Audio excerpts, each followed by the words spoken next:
The Curnow Legacy Series, Book 1, The House at Penharrow Cove, Chapter 2, Penharrow Cove. The bus left Rowan at the top of the lane, so narrow it looked like a mistake. The driver, a man with a beard like a weather map, lowered the window. "Penharrow's down there," he said. "Can't take the bus any further. Road gets tight and, it's Penharrow." "What does that mean?" Rowan asked, adjusting her coat as the wind slapped the hair against her cheek. He shrugged as if it wasn't his place to explain. "There's folks as like it quiet, that's all." The doors hissed shut and the bus lumbered away, leaving Rowan alone with her suitcase and a taste of sea salt already on her tongue. The lane dipped sharply between the hedges grown wild and high. A tunnel of bramble and hawthorn had reached overhead. The air felt different here, heavier, as though the land breathed slowly in its sleep. Rowan pulled the keys from her pocket. Their weight dragged her hand down. She hadn't realized how much she'd been bracing herself since the solicitor's office. A cottage, a chest, a family she barely knew. She walked. After the first bend, the landscape opened suddenly. There it was, Penharrow Cove. A scatter of cottages crouched against the rise of the valley, whitewashed walls streaked with algae at time.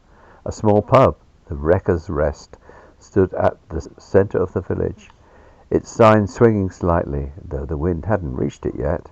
Beyond the rooftops, the creek twisted inland, silver as an old coin. The tide halfway in, moorland rose on both sides, dotted with gorse and dark silhouettes of the ruined structures. Engine houses, perhaps, though Rowan tried not to assume. Her father had never spoken of Cornwall except to dismiss it. Nothing down there but old mines and old grudges. She felt both now, watching the valley. As she walked into the village, a pair of older women wrapped in thick cardigans, despite the mild day, paused mid-conversation. One nudged the other. "That'll be Agnes's girl," she whispered, not quietly enough. Rowan offered a polite nod. The women nodded back, then looked past her, down at the suitcase, as though searching for something they recognized. A man carrying a sack of net floats came out of the pub, glanced at her, and then turned back inside without a word. Not hostile, just assessing.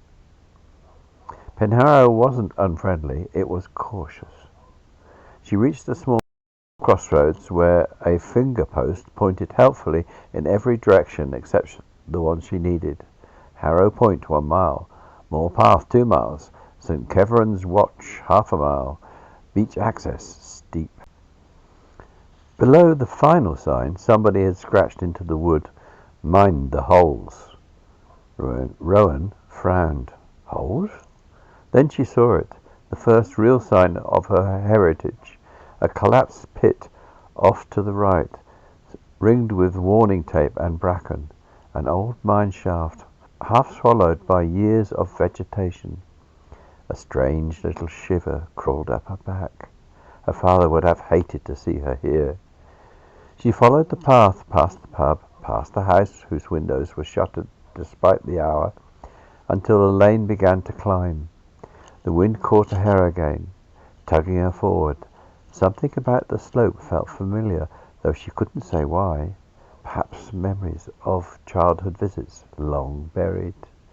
The cottage appeared suddenly at the crest, small, white, hunched against the weather. A low stone wall curled around it like a protective arm. One upstairs window faced the sea, the other faced the moor, as though watching both for different kinds of trouble. Rowan set down her suitcase. The place looked older than it had any right to be. Older than her great-aunt, older than the shape of families. She put the key in the lock. It resisted and then turned with a groan like an old miner clearing his throat. Inside, the air was cool and faintly metallic. Tin. She would have recognized the smell anywhere after years of handling artifacts for lectures. But here, it felt like a whisper from something beneath the floor. The floor that, she remembered, held a chest Agnes had been unable to burn. She stood in the middle of the dim front room, listening to the silence. The cottage settled around her, learning the shape of its new occupant. Then came the sound, soft, delicate, outside the window. Footsteps on the gravel. Rowan moved to the window and peered out, expecting a greeting, but the path was empty. The wind lifted, carrying the faintest smell of seaweed and smoke. When she stepped outside to look again, something else caught her attention, barely visible beside the lane, a green shard of glass glinting in the grass, thick, curved, old, from a lantern pane, cracked, just like the one mentioned in Agnes's letter. A prickle of unease ran along her arms. Someone else had been here, recently. Rowan picked up the shard, turned it between her fingers. When the light hit it just right, the glass glowed, the same strange green she'd seen from the bus stop when she first arrived. A coincidence, perhaps?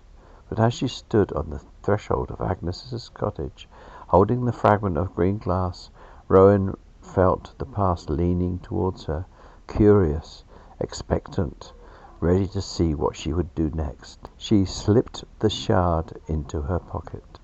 Then, very softly, as though the cottage were exhaling after a long wait, the floorboards creaked beneath her feet. Not welcoming, not threatening, just awake.